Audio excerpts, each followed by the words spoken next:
all I owned were my body and my brain. Range Wilson. It was fall 2009 and my poker career was in its final stages. My break-even streak had reached 4 months with no end in sight. Meanwhile, my other career options were extremely limited because the financial crisis had thrown the US economy into a deep recession. When it came to finding any kind of reasonable job, only candidates with immaculate resumes had any sort of chance, which ruled me out completely. Instead, I would very likely have to start over from the bottom in some sort of minimum wage job. In that case, though, I would have no choice but to move out of my luxury townhouse in Las Vegas. Instead, I would have to find a place that was beat up, run down, and full of hopelessness. Fortunately, I was very familiar with just such a place, upstate New York. I had been born and raised in upstate New York, and my family still lived there. Because of various economic and demographic trends, cities and towns in that area had been decaying and shrinking for decades. People there lived under a cloud, both figuratively and literally, because the weather was famously awful. But all those factors meant the cost of living was low, which was exactly what I needed. As Thanksgiving approached, I called my brother to warn him that I was almost out of money and to ask if I could live with him and his family for a while if things did not turn around for me. He agreed after making it clear that I would have to give up my party lifestyle. I was fine with that idea because I had already had enough fun to last a lifetime.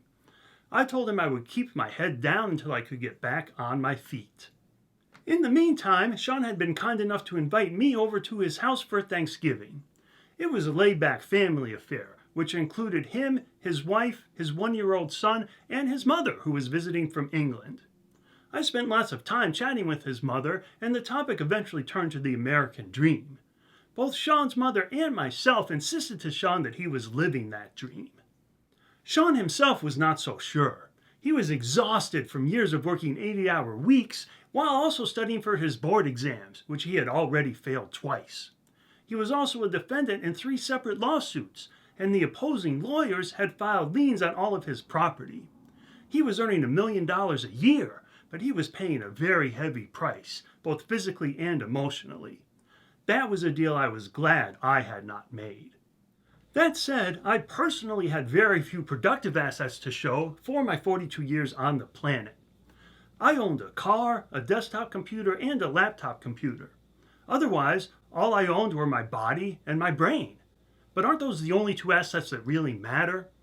I would simply have to do the best I could with what I had left.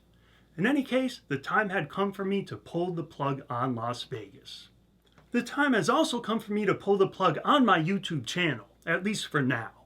When you look back on your life, you have to choose some sort of lens through which to view it. That lens so far has been adventure, and I have now told the story of the most adventure-filled 7 years of my life. I have had many other adventures, but not enough of them to sustain a continuing series of videos.